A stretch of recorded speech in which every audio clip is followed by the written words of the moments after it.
자, 3장 13절 14절 한 목소리로 시작.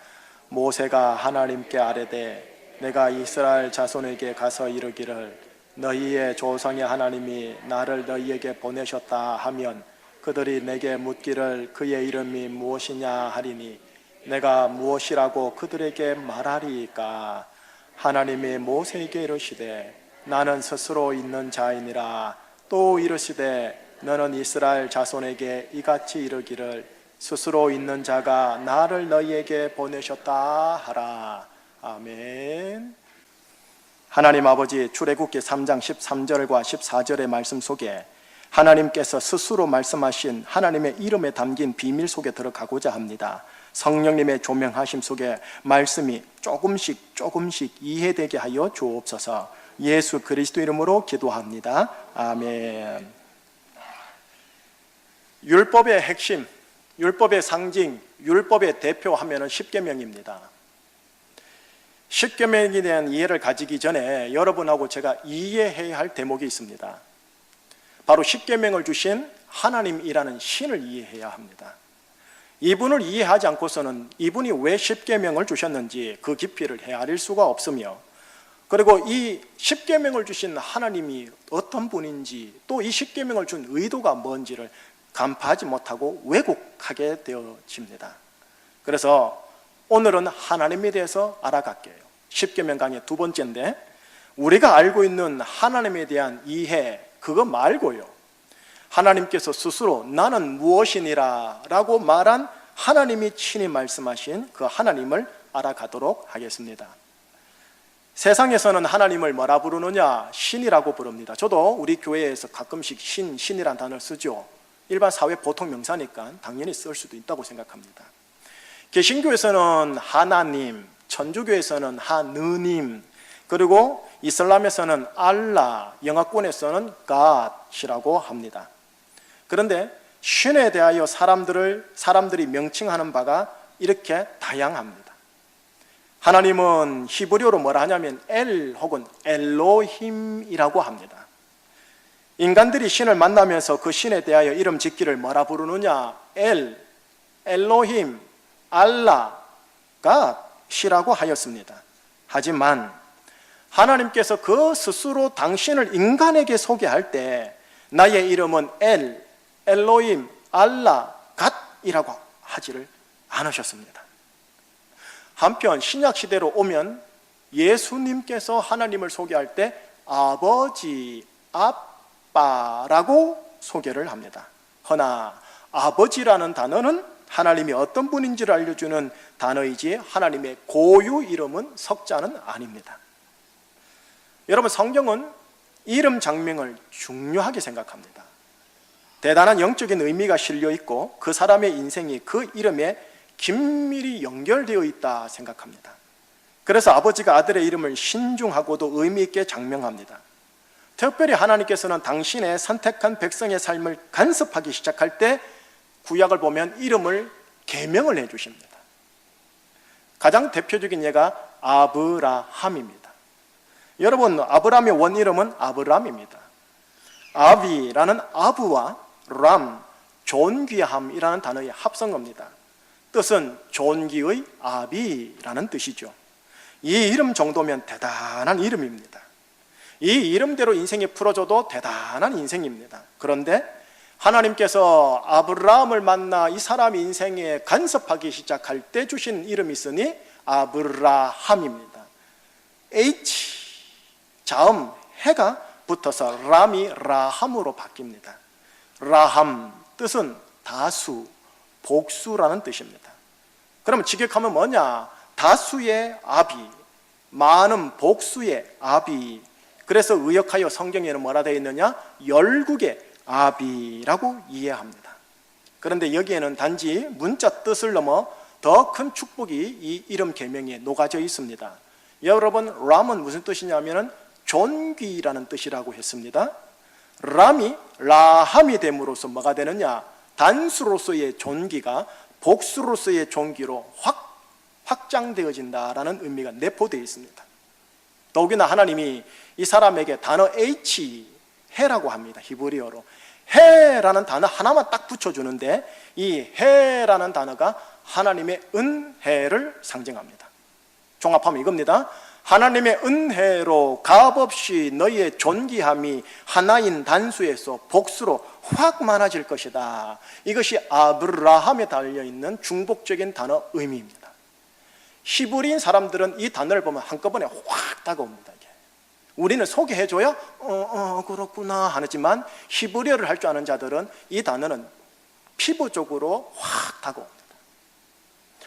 이렇듯 성경에서 이름은 대단히 중요한 의미가 있습니다. 그 사람이 누구인지 어떤 인생인지를 보여주는 메시지가 담긴 게 이름입니다. 그렇다면 하나님의 이름을 아는 것은 대단히 중요합니다. 특별히 인간이 하나님을 호칭하는 알라, 엘로힘이라는 이름 말고요, 하나님께서 스스로 인간에게 소개해주는 당신의 이름을 친히 아는 게 대단히 중요합니다.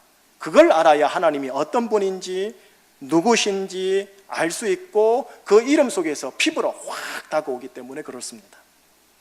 자, 여러분 이 소리 들어보셨어요? 엘yon, 지극히 높으신 하나님. 이건 들어보셨을 거예요. 엘샤다이 들어보셨어요? 예, 전능하신 하나님. 엘올람, 영원하신 하나님. 이런 표현은 들어보셨을 거예요. 이게 다 하나님을 소개하는 이름이지만 모든 이 이름은 인간이 하나님을 향해 붙인 표현에 불과하지 하나님이 그 스스로 밝힌 이름이 아니에요. 그러면 이 단어 들어보셨죠? 여호와 혹은 다른 분들은 야훼, 똑같은 단어입니다. 여호와 혹은 야훼라는 단어를 들어보셨을 겁니다. 굳이 하나님의 이름이 무엇입니까? 물어본다면 여호와입니다 라고 말하면 거의 90%는 얼추 맞습니다. 그러나 이 역시 하나님께서 그 스스로 정확하게 소개한 당신의 이름이 아닙니다. 하나님께서 인간에게 당신의 이름을 정확하게 그 스스로 밝힌 곳이 어디에 나오느냐, 딱 한 군데가 나오는데 오늘 본문입니다. 전에도 안 나오고 후에도 안 나옵니다. 그런데 오늘 본문을 탁 보시면 아시겠지만 나는 여호와다, 나는 야훼다 라고 소개하는 구절이 없습니다. 자, 그렇다면 하나님께서 그 스스로 당신을 소개한 이름을 우리가 직접 확인할게요. 13절과 14절을 다시 읽어보는 거예요. 근데 자막을 보면 특별한 부분에 제가 색을 칠했습니다. 시작. 모세가 하나님께 아뢰되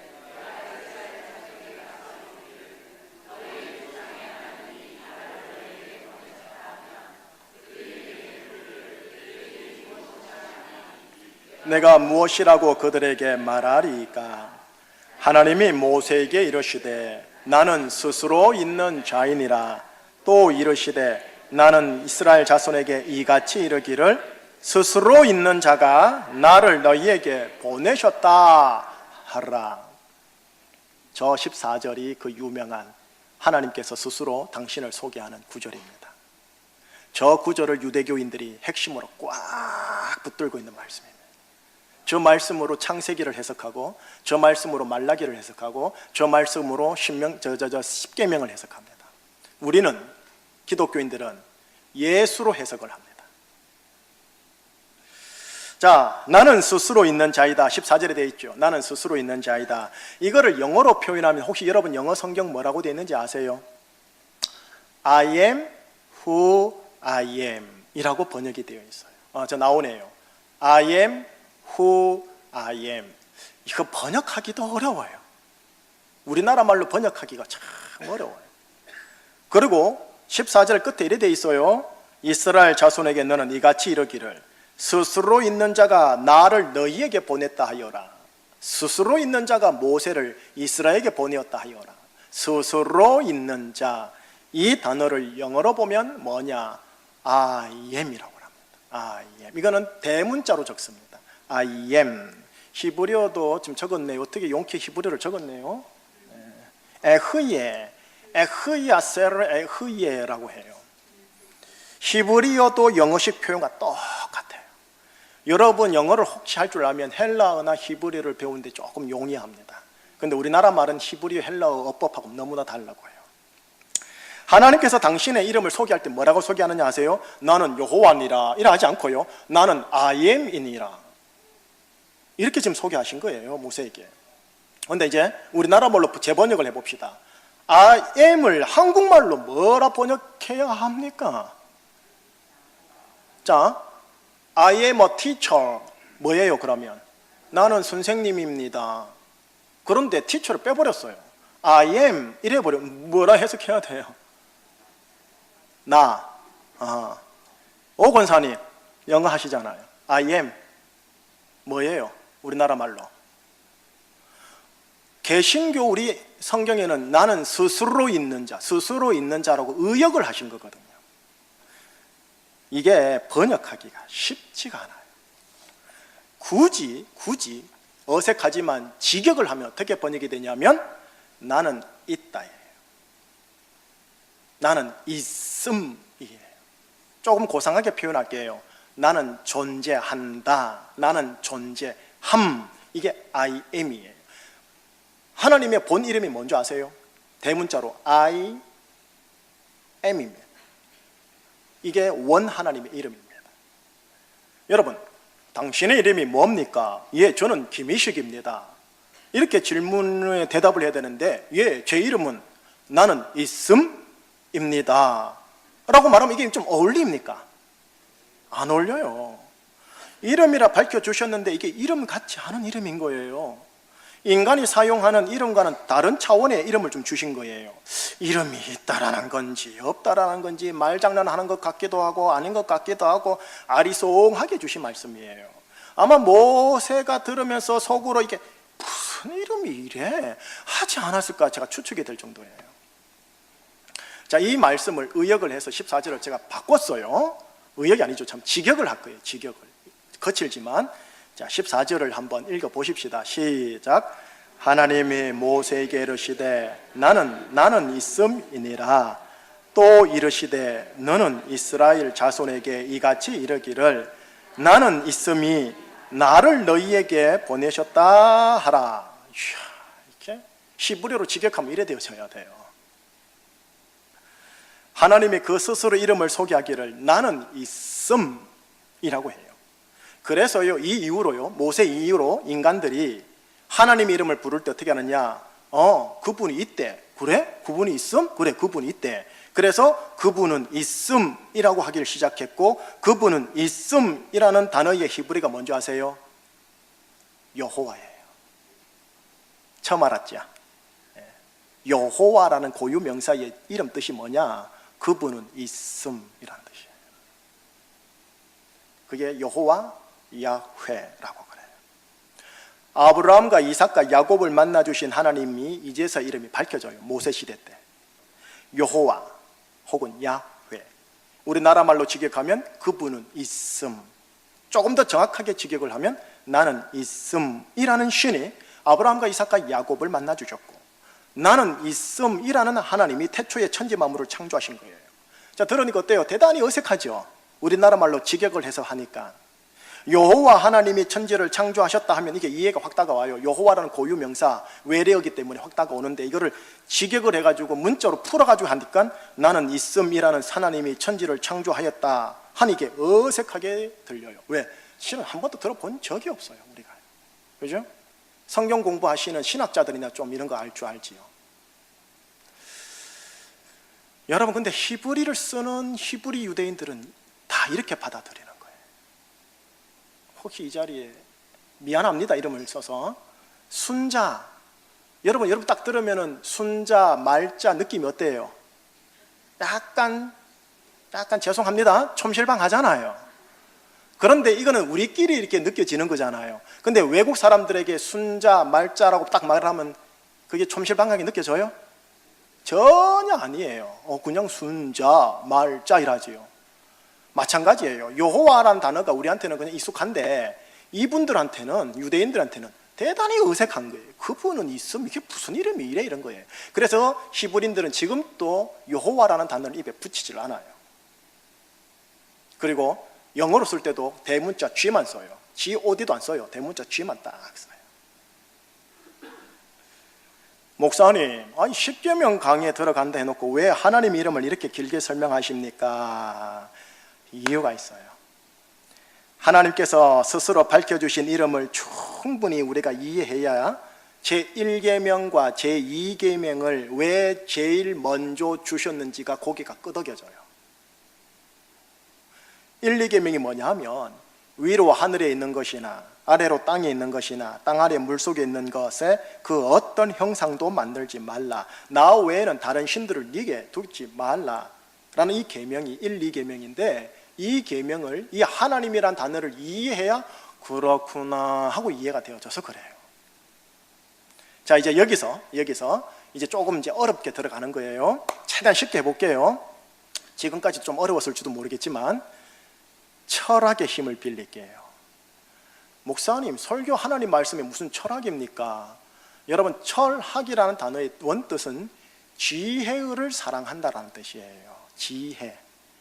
골로새서 1장 28절에 이래 나와 있죠. 우리가 그를 전파하여 각 사람을 가르치고 모든 지혜로 각 사람을 가르치면 온전한 자로 세우려 하십니다. 모든 지혜, 철학이 다 들어가요. 이제 왜 철학을 썼는지 이제 좀 듣다 보면 그렇구나 하고 이해될 거예요. 하나님께서 스스로 밝힌 당신의 귀한 이름은 우리나라 말로 직역하면 나는 있음, 나는 존재 이거든요. 자, 여기서요, 있음에 대하여 논하는 철학 하나가 있는데 그게 존재론이라는 철학이 있어요. 존재론의 지혜를 좀 얻어보려고 하는 거예요. 자, 이 사람 이제 샘플로 들을게요. 자, 여러분 지금 앞에 보시면 제가 지금 이게 컵을 이렇게 딱 들고 있어요. 이렇게 컵이 있단 말이죠. 내 눈으로 볼 수 있죠. 만질 수 있죠. 이름을 붙일 수 있는 것으로서의 컵이 여기에 있다. 맞죠? 그래서 우리는 컵이 있다 혹은 컵이 존재한다 라고 얘기를 해요. 이처럼 컵이 있다, 강대상이 있다, 마이크가 있다라고 할 때 컵, 강대상, 마이크를 일컬어 존재론에서는 뭐라고 얘기하느냐 하면 존재물이라고 해요. 뭐라고 한다고요? 존재물이라고 그래요. 여러분, 이 세상의 모든 피조세계는 다 존재물이에요. 사람도 존재물, 꽃도 동물도 태양도 블랙홀도 존재물이에요. 또 육안으로 보이지 않을 뿐이지 세포, 미생물, 원자, 전자 모든 것도 다 존재물입니다. 하나님께서 창조하신 모든 것은 다 뭐다? 존재물인 거예요. 내 눈으로 볼 수가 있고 만질 수가 있고 그리고 우리가 이름을 붙일 수가 있는 것 모두 다 존재물이라고 그래요. 모든 존재물은요, 다른 존재물과 구별되는 고유한 자기만의 본질이 있어요. 그 본질이 그 존재물의 이름을 결정해요. 예를 들면 사과는 사과만의 고유한 본질이 있기 때문에 그걸 사과라고 그래요. 레몬은 레몬의 그 고유한 본질이 있기 때문에 그걸 레몬이라고 그래요. 사과의 본질과 레몬의 본질은 다르기 때문에 이름이 다른 거예요. 결국 자기만의 고유한 본질을 가지고 있는 존재물들에게 붙일 수 있는 게 뭐냐면 이름이에요. 존재론에서 그렇게 가르쳐요. 자, 그럼 여기서 이제 기독교적 질문을 던져볼게요. 우리가 믿는 여호와 하나님, 우리 아버지는 존재물입니까? 아닙니까? 우리는 아니라고 배우지 않습니까? 눈으로 볼 수 있고 손으로 만질 수 있는 존재물인가요? 아니에요. 아주 미세한 전자 현미경으로도 볼 수 없고요, 아주 큰 천문대의 만원경으로도 볼 수 없는 분이세요. 손으로 만질 수 있는 분도 아니에요. 그렇게 그분에게는 이름을 붙일 수가 없어요. 존재론에서는. 그래서 이사야는 하나님을 향해 이렇게 경탄을 합니다. 이사야 45장 15절이에요. 어떻게 경탄하는가 한번 같이 읽어보십시다. 시작. 구원자 이스라엘의 하나님이여, 진실로 주는 스스로 숨어 계시는 하나님이시니이다. 스스로 숨어 계시는 하나님. 자, 바울도 경탄을 해요. 바울은 디모데전서 1장 17절 시작. 영원하신 와 곧 썩지 아니하고 보이지 아니하고 홀로 하나이신 하나님께 존귀와 영광이 영원 무궁하도록 아멘. 성경에서 소개하는 하나님이라는 신은 신께서 만드신 천지 만물 같은 존재물과는 차원이 다른 존재입니다. 그래서 이 하나님을 일컬어서 모든 존재물과 구별된다 하여 존재론에서 뭐라는 줄 아세요? 신이라 하지 않고 존재 자체라는 철학용어로 사용합니다. 인간은 존재물입니다. 하지만 하나님은 존재 자체입니다. 말이 어렵지만 계속 들어주세요. 천사들은 존재물입니다. 하지만 하나님은 존재 자체입니다. 마귀요, 마귀. 하나님과 대적한다라는 개념의 마귀를 무서워하는데 마귀 역시 존재물입니다. 그러나 하나님은 존재 자체입니다. 존재물에게는 그 존재물의 고유한 본질이 있기에 그 본질을 따라 이름을 스스로 붙이기도 하고 타자가 붙여주기도 합니다. 인간, 기미식이라고요. 천사, 마귀, 루시퍼라고요. 그런데 존재물이 아닌 존재 자체에는 특정 이름을 붙일 수가 없습니다. 그래서 그냥 그저 있음, 그저 존재함이라고만 말해줘야 합니다. 이것이 존재론에서 말하는 하나님의 개념, 신의 개념입니다. 자, 형상과 이름을 가지고 있는 신은 존재론에서는 신이 아닌 거예요. 그냥 하나의 존재물에 불과한 우상이라는 거예요. 그건 신이 아니라는 거예요. 아무리 강력한 귀신이라 할지라도, 그가 뭐라고 불린다 할지라도 그거는 존재물에 불과하지 존재 자체로서의 신하고는 견줄 수 없다라고 존재론에서조차도 얘기를 해버려요. 신이라고 부르는 모든 형상들은 다 존재물이지 존재 자체로서의 신이 아니라는 거예요. 그런데 존재론이라는 그리스 철학보다 700년이나 앞서 훨씬 오래전인 모세 시대 때 그리스 지역이 아닌 이스라엘 지역에서 하나님께서 모세에게 그 스스로를 뭐라고 소개했느냐 하면 나는 있음, 나는 존재 자체라고 소개한 거예요. 그 이후로 700년이 지나 존재 철학이 나와요. 존재론이. 그러니 존재론을 배우는 철학자들이 이걸 알면 놀라 자빠질 일인 거예요. 자, 여러분, 있음 혹은 존재의 반대가 뭡니까? 없음. 내가 그럴 줄 알았다. 요대 질문이었어요. 존재론은 그렇게 안 가르쳐요. 있음 혹은 존재의 반대는 뭐냐? 존재물이라고 얘기를 해줘요. 하나님이라는 존재 자체의 반대가 없음일까요? 아니에요. 존재물인 거예요. 그런데 그 존재물을 신이라 생각하고 믿고 의지하고 숭배하니 존재 자체 대신 신께서 보고 너무 가소롭고 어처구니 없고 황당하고 답답하더라는 거예요. 그래서 1계명과 2계명을 주면서 모든 존재물을 존재 자체인 신처럼 받아들이지 말라라고 하신 거예요. 1계명 할 때 왜 인간이 계속 존재 자체 대신에 신을 안 찾고 존재물을 찾는지까지도 얘기를 다 해드릴게요. 존재 자체를 찾으면 되는데 왜 자꾸 존재물을 찾을까? 하나님을 찾으면 되는데 왜 우리는 존재물 중에 하나인 돈만 얘기할까? 다 이유가 있습니다. 구약 안에서요.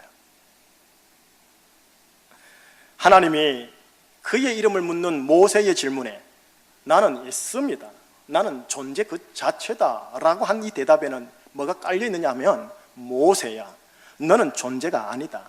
너는 흙이니 흙으로 돌아갈 존재물에 불과하단다. 바로 존재물에 불과하단다. 루시퍼 존재물에 불과하단다. 마귀야, 네가 아무리 날고 뛰는 영적 피조물이라 하더라도 넌 존재물에 불과해. 존재 자체되는 나와 견줄만하지 못해. 너 깝죽거리지 마. 그러니 여러분, 하나님의 원수 대상을 마귀로 보면 안 돼요. 마귀는 참 밑에 존재 자체와 존재물에 불과한 것 뿐이에요. 그러니 마귀를 무서워할 게 아니에요. 우리는 신은 존재 자체, 반면 인간과 마귀는 아무리 영광스럽다 하더라도 하나님의 형상으로 새겨졌다 하더라도 존재물에 불과하며 모든 천지 만물도 다 존재물에 불과한 겁니다. 그러니 하나님이라는 이분은 볼 수도 없는 분, 만질 수도 없는 분, 그러니 존재물에 붙이는 이름도 없는 분이 되는 겁니다.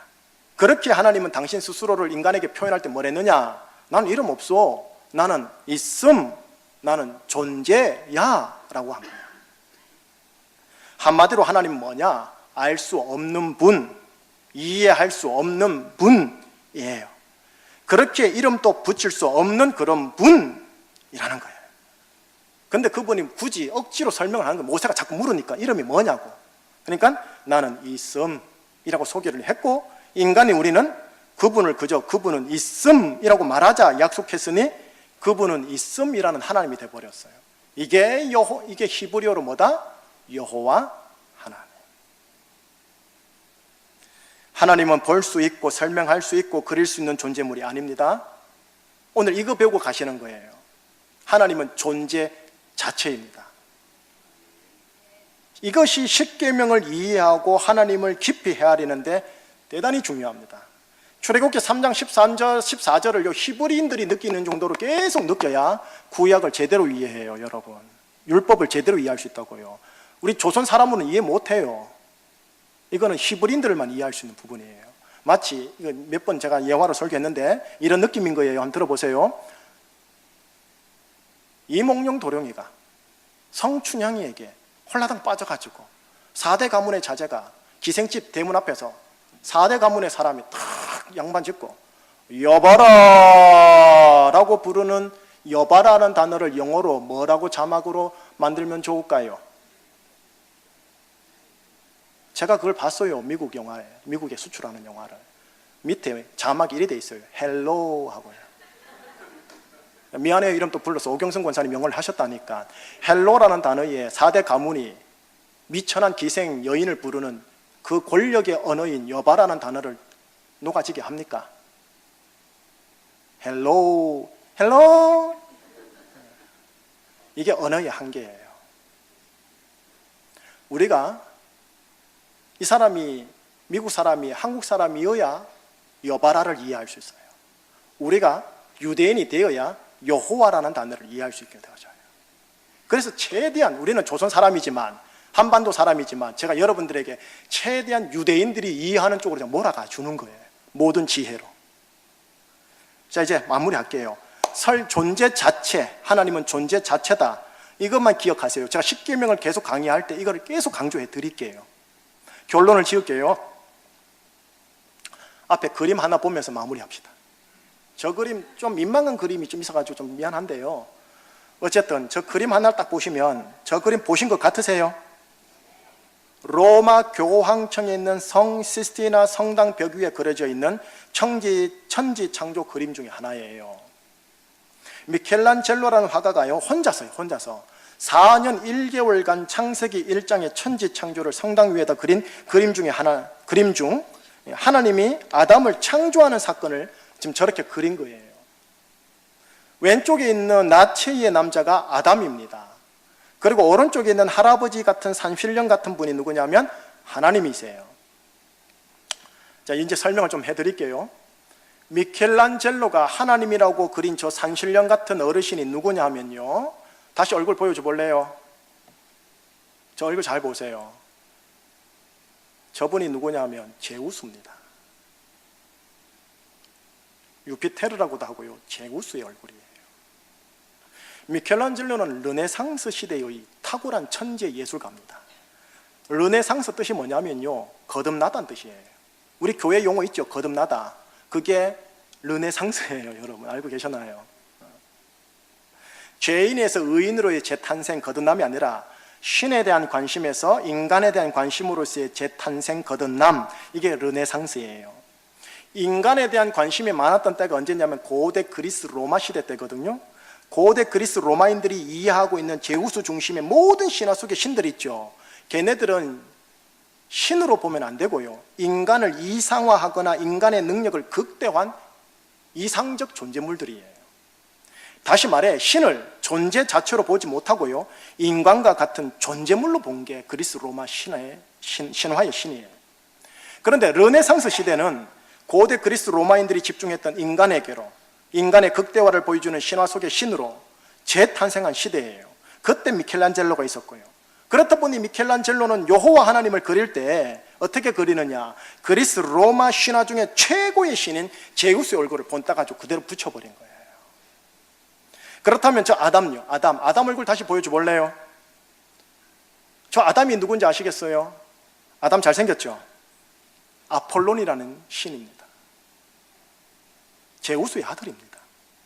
아들 중 가장 잘생겼고요, 이성의 신이며 음악의 신입니다. 뭐냐? 냉철한 이성과 창의적 예술성을 겸비하면서 저 남성의 육체를 보시죠. 원숙한 남성미와 또 탁월한 도덕성을 보여주는 신 누구냐? 아폴론. 인간의 최고 아이콘이 누구냐? 아폴론. 인간의 최고 이상화된 신이 아폴론이에요. 그 얼굴을 본따서 아담을 지어놓은 거예요. 자, 미켈란젤로가 이 그림을 그린 후 30년 후에 같은 성당 정면벽에요. 뭘 그리느냐면 최후의 심판을 아주 웅장하게 그리고 그 정센터에 예수님을 그리는데 예수님의 얼굴을 탁 보면은 아담하고 얼굴이 똑같아요. 무엇을 보고 뺏겼을까요? 아폴론. 아담과 예수님을 가장 완벽한 인간을 상징하는 아폴론 얼굴을 그린 거예요. 이 미술사의 내막을 제대로 아는 분이 잘 없어요. 그냥 개신교인들도 가가지고 좋다 하고 사진 찍고 나와요. 여러분, 이 그림을 지금 유대인들에게 보여주면 어떻게 될까요? 유대인들은 지금 또 하나님을 묘사한다거나 그린다거나 설명하는 것에 대하여 몸서로 치기 싫어합니다. 어떤 형상을 그려서 혹은 어떤 형상을 비유로 하여 하나님을 설명하는 것에 대하여 상당히 알러지 반응을 일으킵니다. 왜요? 어떤 특정 존재물처럼 보이거나 설명할 수 있는 존재물이 아니라는 거예요. 그분은 존재 자체이기 때문에 어떤 무엇으로 존재를 설명해서는 안 된다라는 거예요. 일체의 형상물, 존재물로 하나님을 묘사하지 않으려고 지금까지 유대교가 꽉 붙잡고 있는 거예요. 이걸 유일신이라고 그래요. 그러니 저 그림을 보고 아담과 하와라고 하면요, 얘들은 놀라 자빠져요. 유대인들은 뭐라느냐? 하나님을 감히 존재물로 그리다니, 감히 인간 형상으로 그리다니, 저건 출애굽기 3장 14절 말씀에 위배되는 그림이야. 에잉, 불경하게 시리.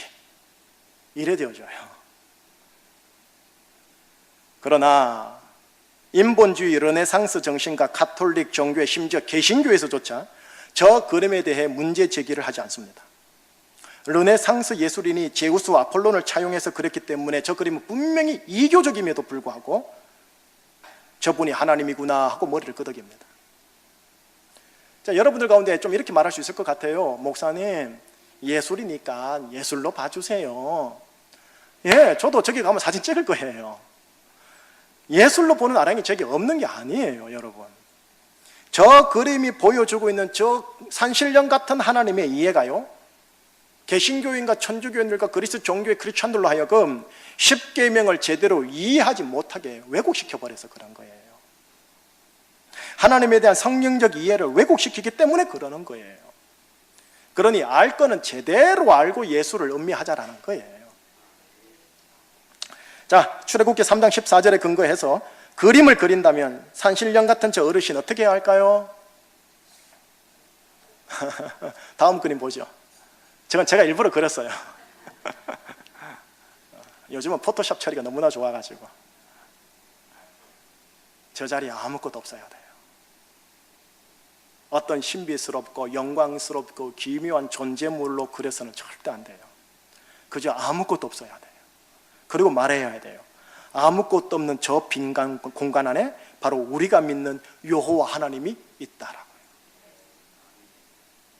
근데 싱겁거든요. 아무것도 없으니까.